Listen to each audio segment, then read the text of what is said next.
The council chamber stretched across 3 kilometers of polished stone and floating platforms, each one holding representatives from the 147 species that made up the Galactic Council. Ambassador Thrall of the Vrex stood at his podium, his crystalline form refracting the light into sharp angles across the chamber floor.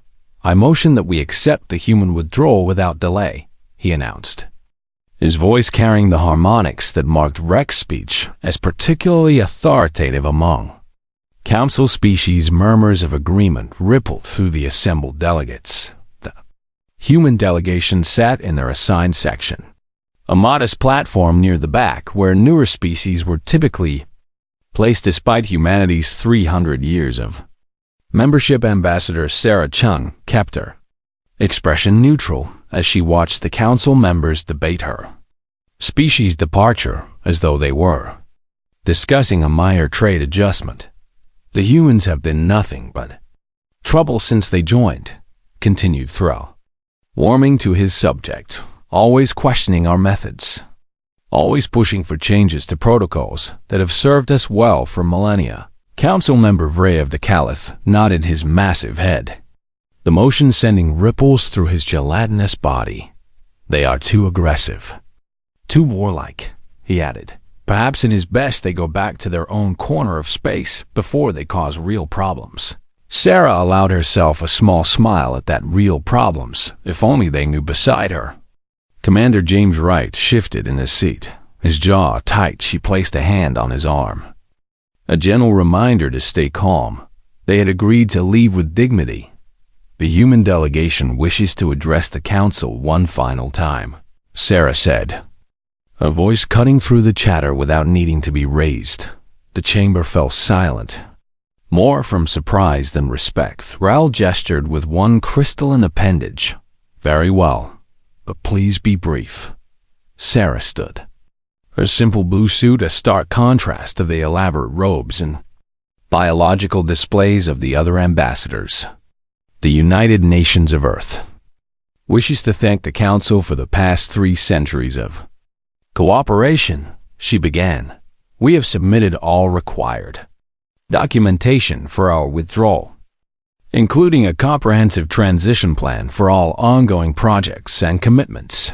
Yes, Thrall interrupted. "We received your extensive files." Extensive was putting it mildly. Sarah thought the transition document alone was 50,000 pages, detailing every system humanity maintained, every patrol route they ran, every research project they supported. She knew without asking that no one had read beyond the executive summary. "We have paid all outstanding debts and returned all borrowed council technology," Sarah continued. "Our final personnel will depart within the week." "And the protection agreements with the minor species?" asked Ambassador Krell of the Ford, one of the few who seemed genuinely concerned. "We have notified all 17 species currently under human protection protocols," Sarah replied. "The agreements will terminate in accordance with standard contract law." Krell's antennae drooped. "But who will?" "That is not humanity's concern any longer," Thrall cut in. "The Council will make arrangements as necessary."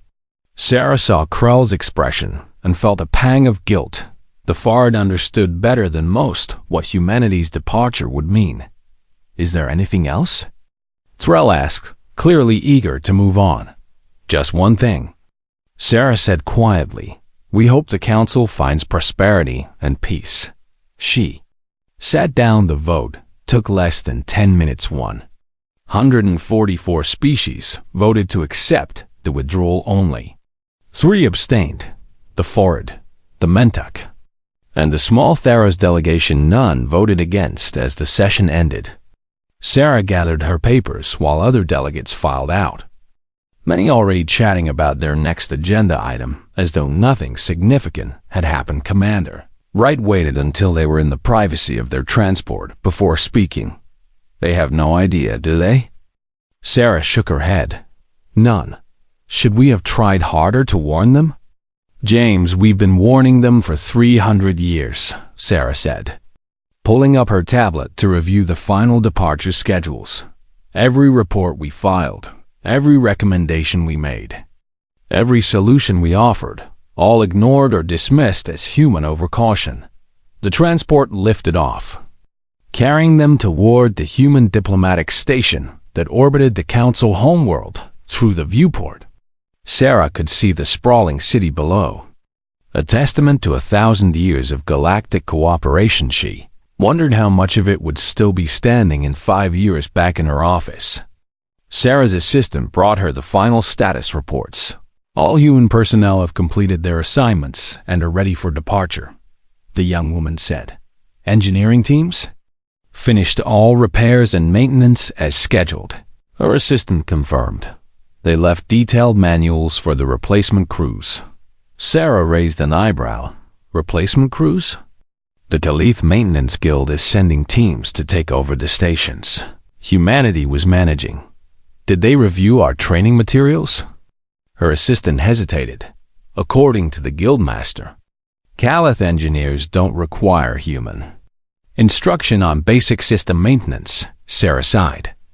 Orbital platform they were leaving had been built 200 years ago by a joint human Calith effort. The Calith had designed the elegant exterior, humans had designed everything that actually made it work. What about the Verge Nebula navigational data? Transmitted to Council Navigation Authority, her assistant reported. They acknowledged receipt but noted that their own pilots have centuries of experience and would develop their own routes. Of course, they would never mind that the nebula's magnetic fields shifted unpredictably and that human pilots had spent 200 years mapping safe passages. Military handover complete. Her assistant pulled up a display. All patrol schedules, threat assessments, and tactical data have been transferred to Council Defense Command.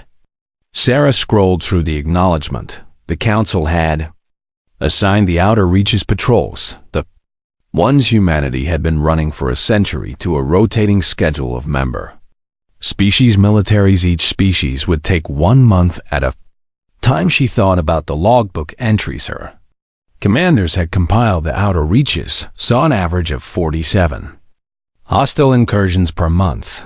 The incidents were categorized as minor because human rapid response teams neutralized them before they became major. They'll figure it out, James said from the doorway. He had changed out of his formal uniform into the practical flight suit that most human personnel preferred. Will they? Sarah asked. Or will people die while they learn lessons we already tried to teach them? James came to stand beside her, looking out at the Council homeworld. That's not our responsibility anymore, Sarah. Isn't it? She countered. We know what's coming. And we told them, James replied firmly. We filed reports.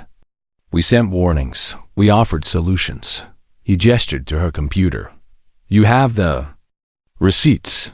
He was right. Sarah had kept copies of everything. The unread threat assessments, the declined offers to share defensive technology, the ignored proposals for improved infrastructure, the dismissed warnings about dependencies. Do you think they'll call us back? Her assistant asked quietly. When things start falling apart? Sarah considered the question. Eventually, she said, but by then, it will be too late for us to simply fix things and return to the status quo. Good, James said. His tone was harder than Sarah was used to hearing from him. We deserve better than being the Council's unpaid janitors. The week passed quickly. Human ships departed in orderly groups, each one transmitting final status reports and well wishes to the stations they were leaving. Behind Sarah stood on the observation deck of the UNSS Destiny and watched the last transport vessels pull away from Council space. Course plotted for home. Ambassador, the captain reported. Take us out. Captain, Sarah replied as the Destiny's engines engaged and the stars began to shift. Sarah pulled up one final file on her tablet. It was the transition plan they had Submitted 50,000 pages of critical information sheet. Checked the access logs. 3 people had. Opened the file 2 had read only the executive summary 1 had read. 12 pages before closing it, the file had been officially marked as received and archived. They'll learn, James said, appearing beside her once again, one way or another. They'll learn what they lost. Sarah closed the tablet and looked out at the stars ahead, somewhere out there. 17 Meyer species were about to learn that the protection they had relied on was gone, somewhere behind them. The Council was about to discover that running a galactic civilization required more than grand speeches and elegant ceremonies. But that was no longer humanity's problem. They had walked away quietly, with dignity and documentation. What came next would be the Council's lesson to learn, and humanity's opportunity to build something better. 3 months had passed since the human ships departed, and the Galactic Council was discovering that silence could be louder than any complaint guild. Master Vray floated in his command chamber, reviewing the reports from the Calith mining operations in the Outer Rim. The numbers made no sense. Production had dropped by 40% across all facilities, and equipment failures were occurring at 3 times the normal rate. "Explain this to me again," he said to his chief engineer. Fighting to keep the irritation from rippling through his gelatinous form, Chief Engineer Malvax consulted his datapad with obvious discomfort. "The automated systems are experiencing cascading failures." "Guildmaster, the systems that were maintained by the humans?" "Yes, Guildmaster," Malvax admitted. "But those were simple maintenance tasks, well within our capabilities. Then why are we failing at them?" Malvax's silence was answer enough. Pulled up the transition documents the humans had left. The file was enormous, filled with technical specifications and maintenance protocols that seemed absurdly detailed. Who needed a 50-page manual just to calibrate a mining laser? "Follow these instructions exactly," Vray ordered. "Every word." "Guildmaster, surely our engineers don't need to follow human procedures." "Follow them," Vray repeated, his body darkening with anger across council space. Similar conversations were happening. In a dozen languages, the trade routes were the first major disruption that caught everyone's attention. The Verge Nebula had been a critical shortcut for commercial shipping for 2 centuries, cutting travel time between the industrial sectors and the agricultural worlds by 3 weeks. Now it was a graveyard. Captain Thross of the merchant vessel Plenty's dream was the 5th captain to attempt the crossing without human navigational assistance. Was also the 5th to fail. His ship had made it further than the others before the magnetic storms ripped through his shields and sent his vessel tumbling into a debris field. The rescue teams found his emergency beacon 3 days later. They found his ship in pieces. The merchant guilds immediately declared the Verge Nebula off limits and rerouted all shipping around it. The 3-week shortcut became a 7-week journey. Prices for basic goods increased by 30%. Overnight. Why didn't we maintain our own navigation data for the Verge? Demanded Guildmistress Perina at the emergency commerce meeting. The humans provided complete navigational charts, replied Navigation Director Kelth. We assumed they were sufficient. And are they? Kelth's feathers ruffled in discomfort. The charts are accurate, but they're also 3 months old, so update them. The magnetic fields in the Verge shift constantly, Kelth explained. The humans were running daily surveys and updating the safe routes in real time. Daily? Perina was shocked. For 200 years? According to their logs, yes. Perina pulled up the files. The Human Navigation Chorus had filed reports every single day, documenting field shifts, identifying new hazards, and updating the safeguarders. Each report had been automatically acknowledged by council systems and filed without review. 200 years of daily reports. 73 1,000 individual documents, none of them marked as critical. We need to restart the survey program, Perina said immediately. That will require dedicated survey ships and specialized personnel. Kelf replied, the humans were doing it with 12 ships and rotating crews. Then we'll use 12 ships. We don't have 12 ships to spare from commercial routes. Kelf said quietly, and we don't have personnel trained in nebula navigation.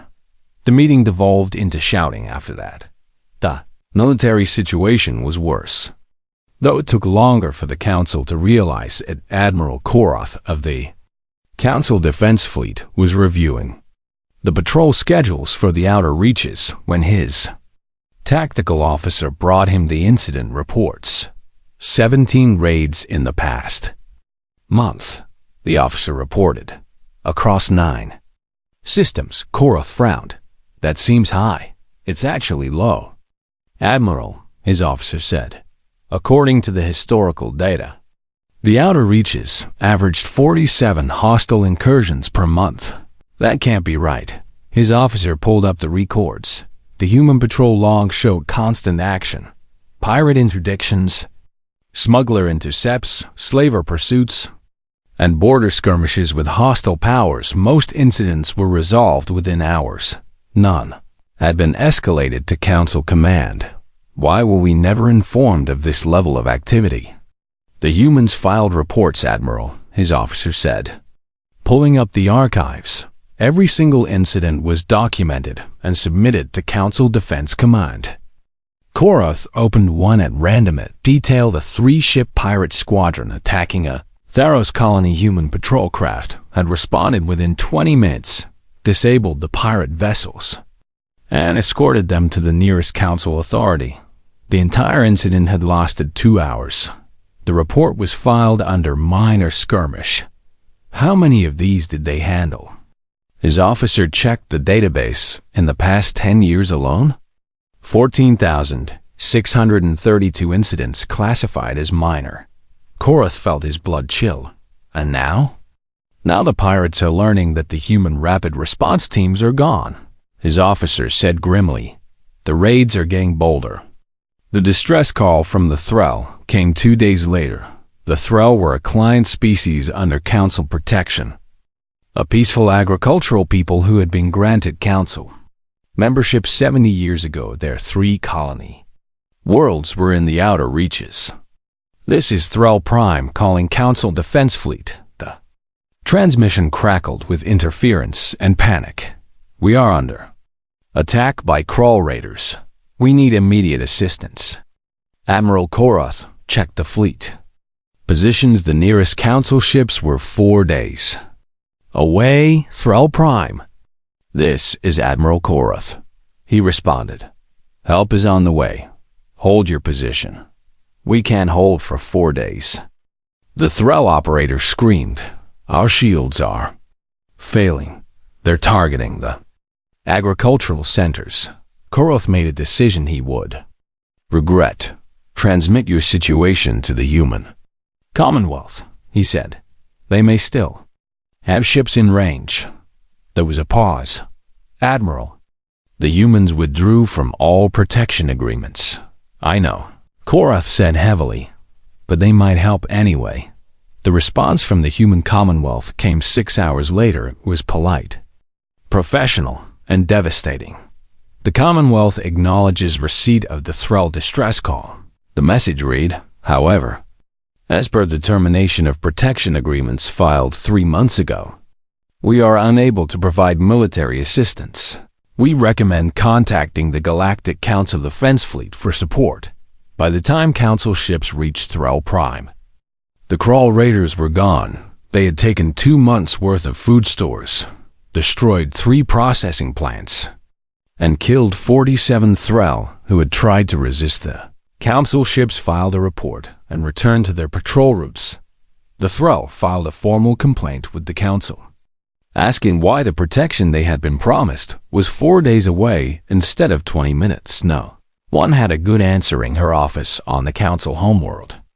Ambassador Thrall reviewed the mounting crisis reports with growing dread. The mining failures, the trade disruptions, the security incidents, they were all connected. We need to contact the humans. She told the council leadership during their emergency session and asked them what? Rex Ambassador Thrall demanded, to come back and fix our problems? We voted for their departure. We voted without understanding what we were losing. She countered, look at these reports. Everything they were doing. All the work we dismissed as simple maintenance and minor patrols. It was holding our entire civilization together. You exaggerate, Thrall said. But his crystalline form had lost some of its usual luster. Do I? She pulled up the economic projections. Trade. Efficiency down 32%. Defense. Incidents up 400%. Infrastructure. Failures across 17 sectors, all in 3 months. The chamber fell. Silent council member Vray finally spoke. His voice subdued. I reviewed the human transition documents, he admitted. The ones we received when they left. Did you understand them? Ambassador Krell asked. Not entirely, Vray said, but I understood enough to know that we've made a terrible mistake. They weren't just doing maintenance. They were keeping systems running that we didn't even know needed oversight. So what do we do? Someone asked. Thrall straightened, trying to project confidence he didn't feel. We adapt.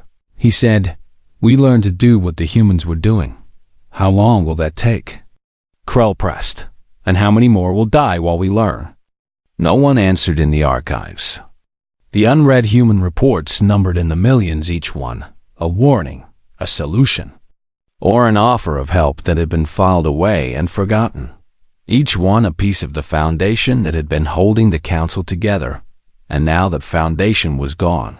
The Madisized humans had walked away quietly, leaving behind detailed instructions and comprehensive documentation. They had done everything right, which somehow made it worse, because now the council had no one to blame but themselves. 6 months had passed since humanity's quiet departure, and the Galactic Council was no longer experiencing isolated incidents. They were facing systemic collapse. Ambassador Sarah Chun sat in her office in the Human Commonwealth headquarters on Earth, reading the latest intelligence reports from Council. Space with a mixture of sadness and vindication. Another 3 species have applied for emergency aid, her aide reported. That brings the total to 22. What kind of aid are they requesting? Medical mostly, the aide said, but also technical expertise, security assistance, and economic support. Sarah scrolled through the applications. All of them were from species that had either abstained from the vote or had voted for humanity's departure, while secretly relying on human support. What's the Commonwealth Council's position? Humanitarian aid only, her aide replied. No military intervention, no economic bailouts, no infrastructure repair. We help where lives are at stake, but we're not going back to fix their systems for free. Sarah nodded. It was the right policy. Even if it felt harsh, the council needed to learn this lesson the hard way in council space. The lessons were coming faster than anyone could process. The medical crisis had emerged slowly. Then all at once Dr. Kelvin Mora had been one of the last humans to leave council space, staying an extra 2 weeks to finish training the replacement staff at the Central Medical Research Institute now. 6 months later, he was watching news reports of a plague spreading through Vrex colonies with growing horror. That's the crystalline degenerative syndrome. He said to his colleague, we developed a treatment protocol for that 5 years ago. Did you leave the research data? His colleague asked. Of course. Kelvin said, complete treatment protocols, synthesis instructions for the medication, everything. He pulled up his old files and contacted the institute. The response came 3 days later from a Vrex researcher he had worked with, Dr. Mora. We have your research files, but we cannot implement the treatment. The message read, The synthesis process requires understanding of human biochemical models that we do not possess. We have the formula but not the knowledge to create it. Kelvin stared at the message in disbelief. They have the answer right in front of them and they can't use it? Because they never bothered to learn the underlying science, his colleague said. They just wanted the finished product. The Rex plague continued to spread. 17,000 died in the first month. Rex ambassador Thro watched his own people suffer from a disease that humans had already cured. And the bitter irony was not lost on him. He had been one of humanity's loudest critics. Now his homeworld was paying the price for his arrogance. The economic situation was spiraling beyond anyone's ability to control. Merchant guilds had declared the Verge Nebula a permanent no-go zone after the 7th ship was lost attempting the crossing rerouting. Trade around the nebula had pushed shipping costs to unprecedented levels. Basic food staples were becoming luxury items on industrial worlds. Raw materials were piling up on mining worlds with no efficient way to transport them to manufacturing centers. Guildmistress Perina had stopped attending council sessions. She spent her days in her office, desperately trying to reorganize trade routes that had been optimized over centuries. The human trade efficiency models had made it look easy. Now she understood that what looked simple was actually the result of constant adjustment and sophisticated analysis. The humans hadn't just been following established routes, they had been continuously optimizing them every day. Human trade analysts had reviewed shipping data, weather patterns, and demand forecasts to adjust routes and schedules. They had made it seem effortless because they were very good at it. Perina had found their reports in the archives. Thousands of small adjustments, each one documented and explained, each one unread by council officials who assumed the system just ran itself. The military disasters were impossible to ignore. The Krull Dominion had been a minor threat for decades, kept in check by occasional council fleet actions and the constant presence of human patrol forces. Now, with human ships gone and council forces spread thin trying to cover the same territory, the Krull saw opportunity. They hit the Menta colony's first 3 worlds in 2 weeks, each one overwhelmed before council forces could respond. The Mentak, who had abstained from the vote on humanity's departure, sent desperate messages to Earth. We did not vote against you. Their message pleaded. We tried to warn the council. Please, help us. The Commonwealth response was sympathetic but firm. We will accept Mentak refugees and provide humanitarian supplies. Ambassador Chun wrote, but we will not deploy military forces to defend council space. If the Mentak wish to leave the council and join the Commonwealth, we will consider their application.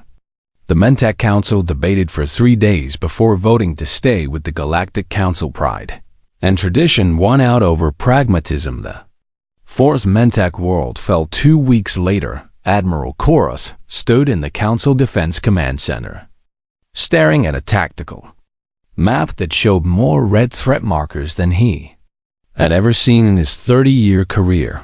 The Krull have split into 6 raiding groups, his tactical officer reported. They're hitting soft targets across the outer reaches. Estimated response time to the nearest incursion? 72 hours. Admiral Koroth pulled up the old human patrol logs. Average response time, 18 minutes. How did they do it? He asked aloud. Sir? The humans, Koroth said. How did they maintain response times that fast across such a large territory? His tactical officer pulled up the data. They had ships constantly in motion. Admiral, not patrolling fixed routes, but moving in patterns that optimize coverage based on threat predictions. Threat predictions? They were using predictive algorithms to anticipate where attacks were most likely, the officer explained, and prepositioning forces accordingly. Koroth felt sick. Did they share these algorithms? Yes, Admiral. In their final tactical briefing documents, the documents that no one had read, the forward were the first to break Ambassador. Krell arrived on Earth without announcement. Requesting an emergency meeting with the Commonwealth Council, Sarah met him in a private conference room. Noting his disheveled appearance and the exhaustion in his compound eyes, Ambassador Chun, "My people are dying," he said without preamble. "The Council cannot protect us. Trade has collapsed, and we cannot get food to our outer colonies. The Krull raided our mining outposts last week." Sarah listened quietly as Krull detailed the cascading failures affecting his species. "What do you need?" "Ambassador?" she asked when he finished. "We want to leave the Council and join the Commonwealth."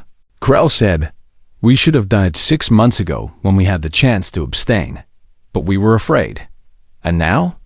"Now we're more afraid of staying," Sarah considered. Carefully, "The Commonwealth will welcome the forward people," she said, "but you understand that joining us means abandoning the Council entirely. There's no going back from this decision." "There's nothing to go back to," Krell said bitterly. "The Council is dying, and they still don't understand why within 2 weeks." The forward had withdrawn from the Council and joined the Commonwealth.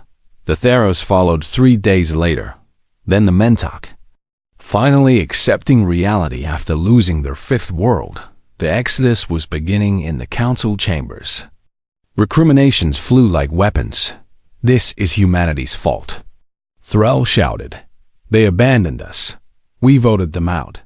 Ambassador Krull's replacement pointed out coldly, "Or did you forget? They could have warned us this would happen." "They did warn us," interjected a junior researcher from the Callith delegation. "I've been reviewing the archives." She projected a list of documents onto the main display. The chamber fell silent as thousands of report titles scrolled past. "Warning. Critical infrastructure. Dependencies in outer reaches. Alert. Insufficient redundancy in trade route. Optimization. Recommendation. Cross-training for Verge Nebula. Navigation. Threat assessment." Krull Dominion military buildup, on and on the list. Went each report dated, filed, and ignored. "How many reports?" someone asked weakly. "From the past 50 years alone?" The researcher said, 11,417. Classified by human analysts as critical or high priority. Average Council response rate, 0.3%. Ray, who had called humans aggressive troublemakers, stared at the Listral, who had celebrated their departure, felt his crystalline structure dim with shame. "We did this to ourselves." Ambassador Koroth said quietly, "The humans didn't abandon us. We threw away the best allies we ever had because they made us uncomfortable with their competence." The motion to contact Earth and request renewed partnership passed.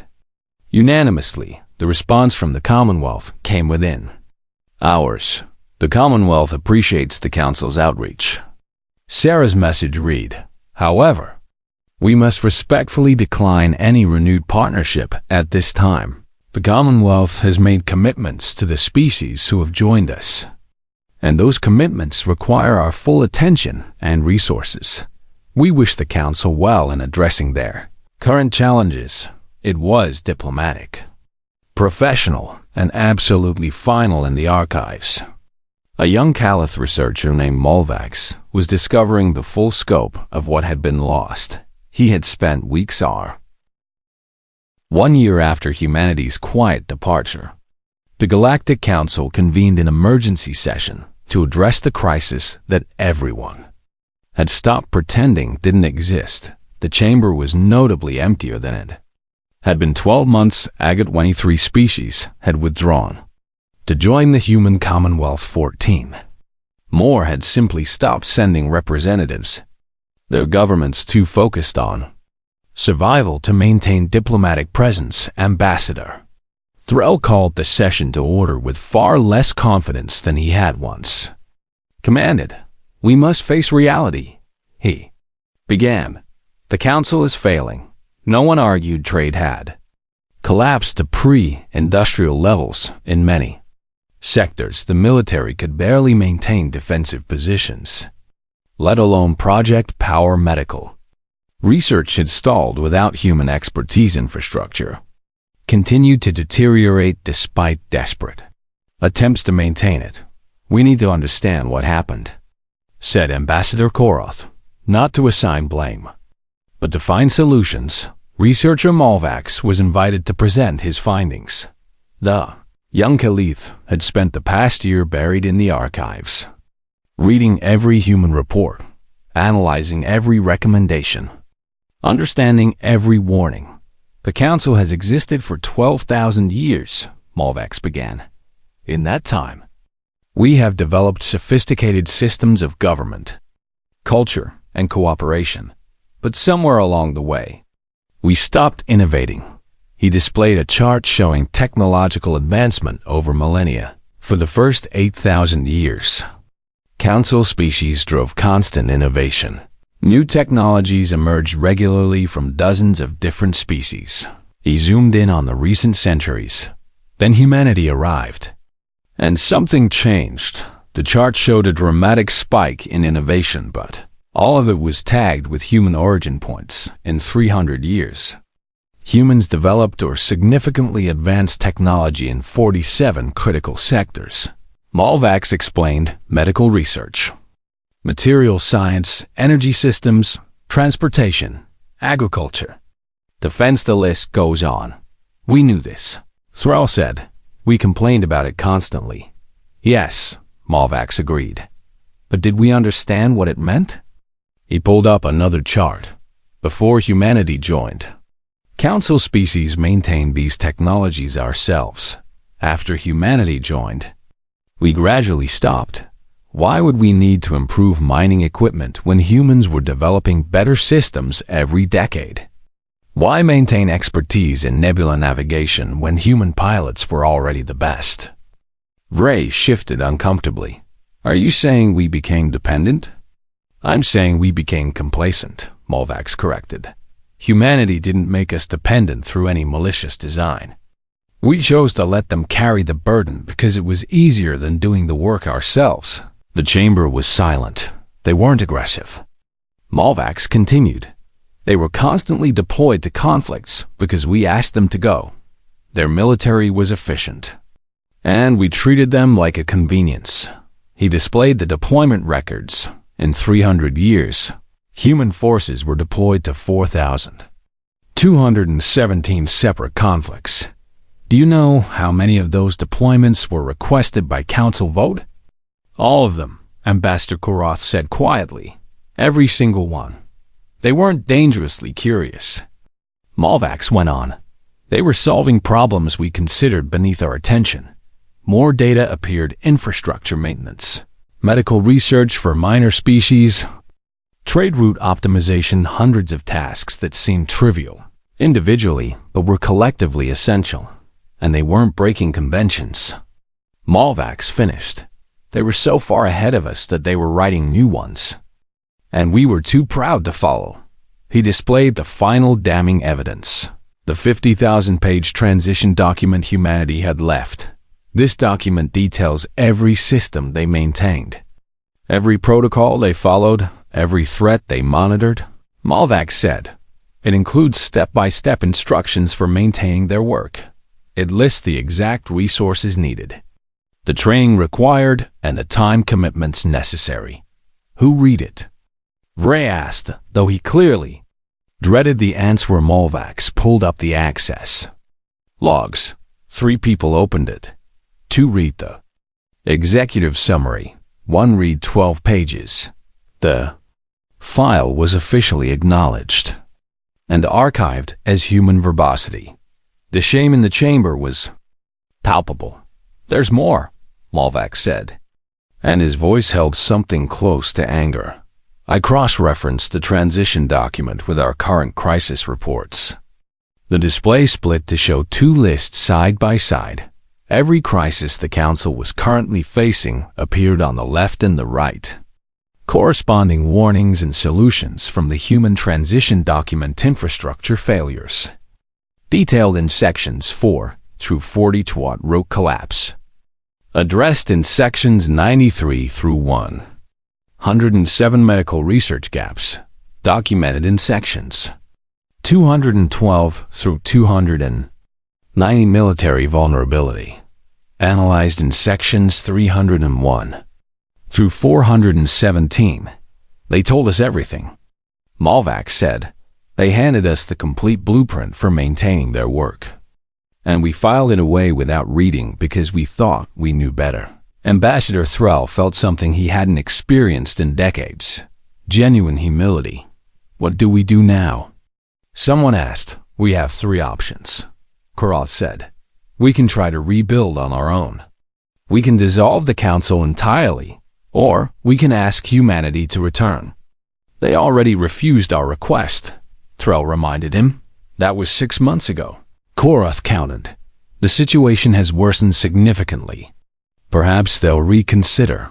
The vote to send an official delegation to Earth passed with only 2 abstentions. Delegation arrived on Earth 3 weeks later. Their ships battered from navigating without human-optimized routes. Ambassador Thrall led the group. A decision that had been deliberate. He had been humanity's harshest critic. It was fitting that he deliver the apology. Sarah Chun met them in the Commonwealth Council chambers. A building that managed to be both impressive and functional, very human in its design. Ambassador Thrall. She greeted him. It's been a year. A year in which the Council has learned the value of what we threw away. Thrall replied. His crystalline form seemed dimmer than Sarah remembered. The meeting was formal but not hostile. The Council delegation presented their request. Renewed partnership. With better terms and genuine respect for human contributions. Sarah listened carefully, taking notes but offering no immediate reactions. You're asking us to return to the same role we had before, she said when they finished. Maintaining systems, providing security, advancing research, but with better pay and formal recognition. Yes, Thrall said. We understand now what we failed to see before. Your contributions were essential, and we treated them as trivial. We were wrong. Sarah appreciated the apology, but her response was already prepared. The Commonwealth cannot accept your offer. The delegation's shock was visible across multiple alien physiologies. Ambassador Chen. Please reconsider. Thrall began. Let me explain. Sarah interrupted gently. When we left the Council, we made commitments to the species who joined us. The Farid, the Theros, the Mentok, and 20 others who trusted us when the Council would not. She pulled up a display showing the Commonwealth's current structure. We have finite resources. Sarah continued. To return to the Council in the role you're proposing would mean reducing support for our current partners. We won't do that, but you have the expertise we need. Vray pleaded. Surely you can spare some assistance. We can, and we do. Sarah replied. The Commonwealth has provided humanitarian aid to 47 Council species in the past year. Medical supplies, food aid, refugee support. But we're not returning as your maintenance crew. Thrall's crystalline structure flickered with what might have been desperation. Then what can we offer to change your mind? Sarah stood and walked to the window overlooking the Commonwealth capital. Ambassador. I want you to understand something, she said. Humanity didn't leave the Council because we were angry. We left because we deserved better. She turned to face the delegation. For 300 years, we worked ourselves to exhaustion maintaining systems you took for granted. We filed 11,000 critical reports that went unread. We offered solutions that were dismissed as human over-complexity.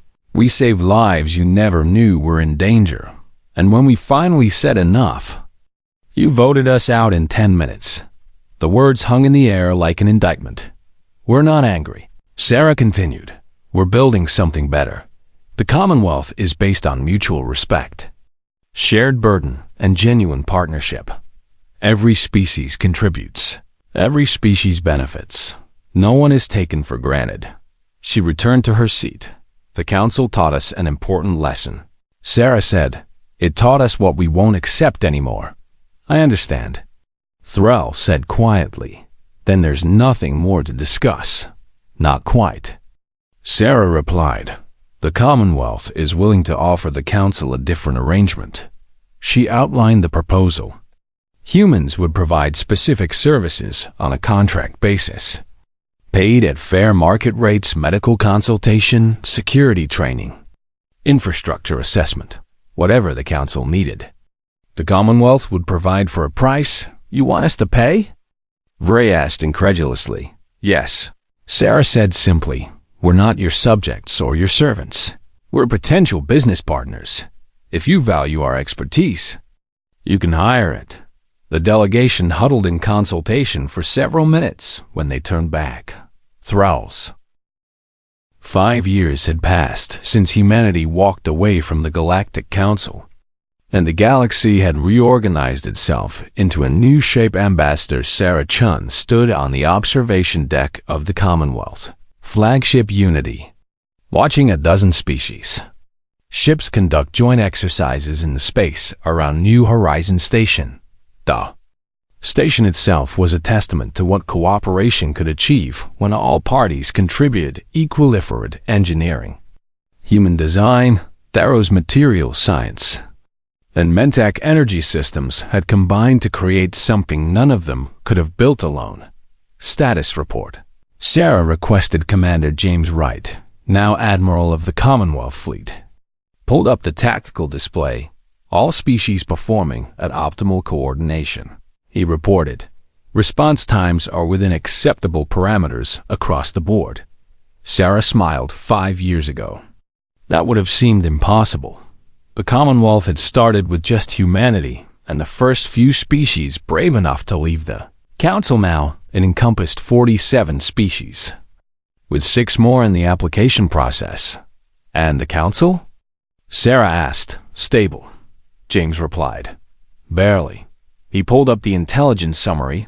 The Galactic Council had survived, but it was a shadow of its former self. 29 species remained, down from 147. Trade had recovered somewhat, though at nothing close to previous. Efficiency. Military incidents had decreased, primarily because the Krull Dominion had learned to leave Council space alone after a few painful lessons there, hiring our consulting services more frequently. James noted. Medical research, infrastructure planning, defensive tactics. They're learning slowly. At least they're learning. Sarah said the Council had spent the first 2 years after humanity's departure in pure crisis mode. Researcher Mulvax's reports had finally been read and taken seriously, leading to a complete reorganization of Council operations. They had hired human consultants at considerable expense to train their personnel in the systems humanity had maintained. It was expensive and humiliating, but it was working. The Council was learning to stand on its own. The real change had come from an unexpected direction in the Council chambers, now hosting fewer than 30 species. Ambassador Korath addressed the assembly with words that would have been unthinkable 5 years ago. "The motion before us is to restructure Council operations based on the human partnership model," he said. "All species contribute according to capability. All species benefit according to need.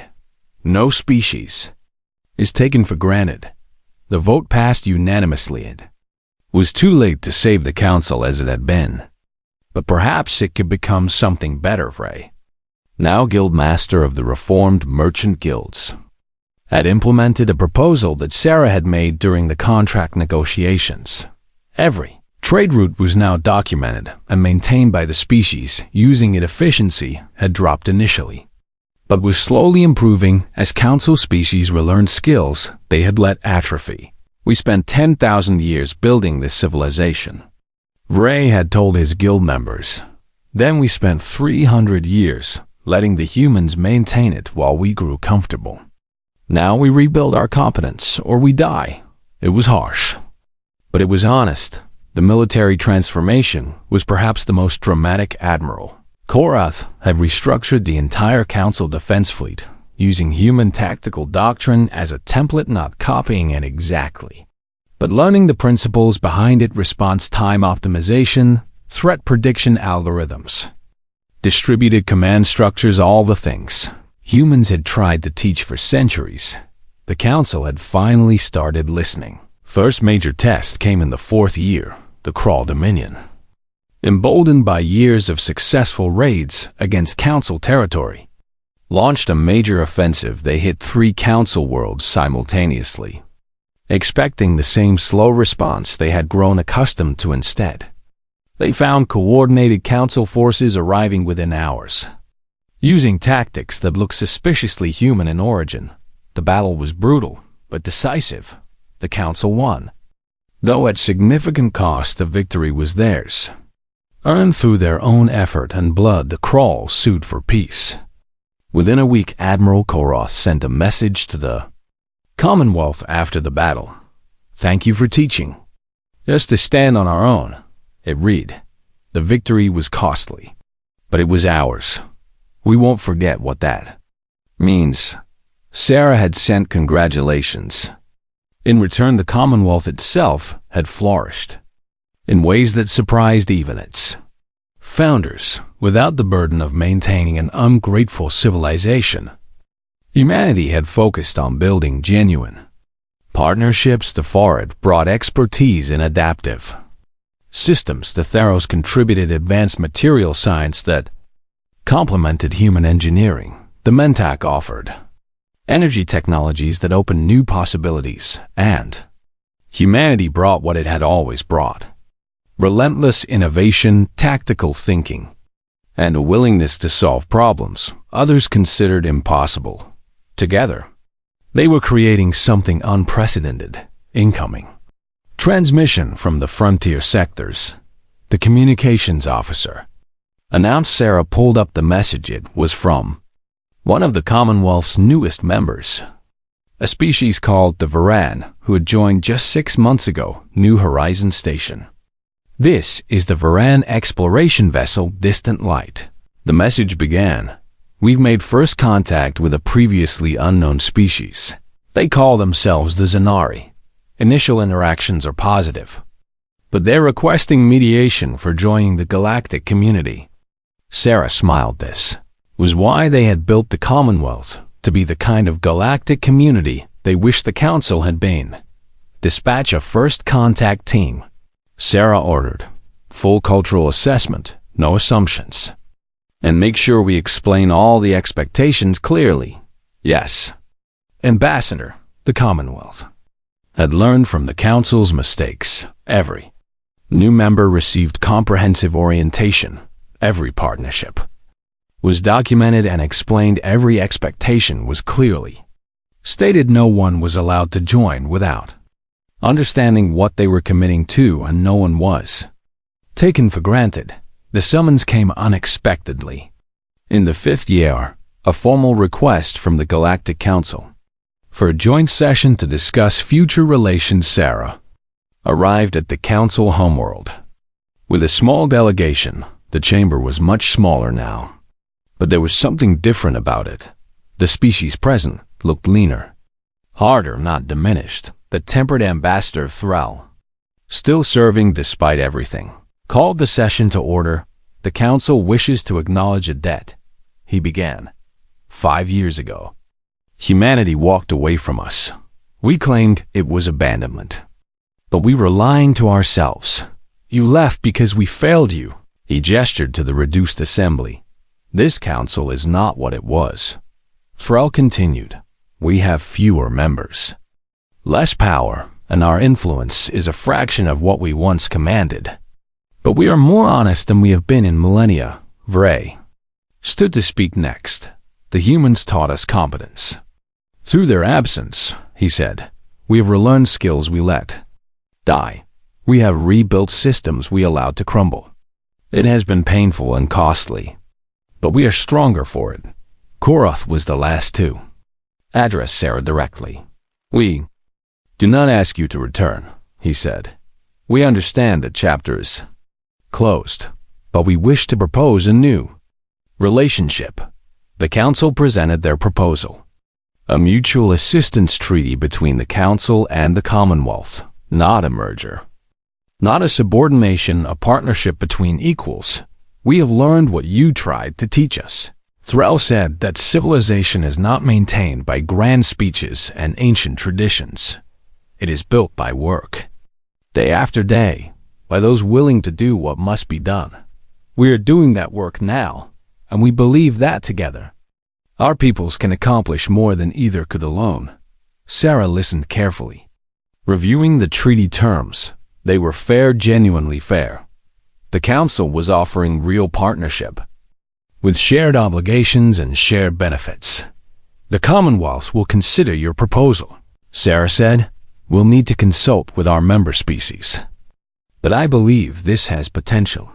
She stood to address the assembly. I want you to understand something, Sarah said. When we left, we weren't trying to punish you. We were trying to survive.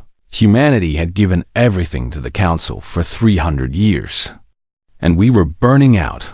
Our people were exhausted, our resources stretched thin, and our contributions were invisible.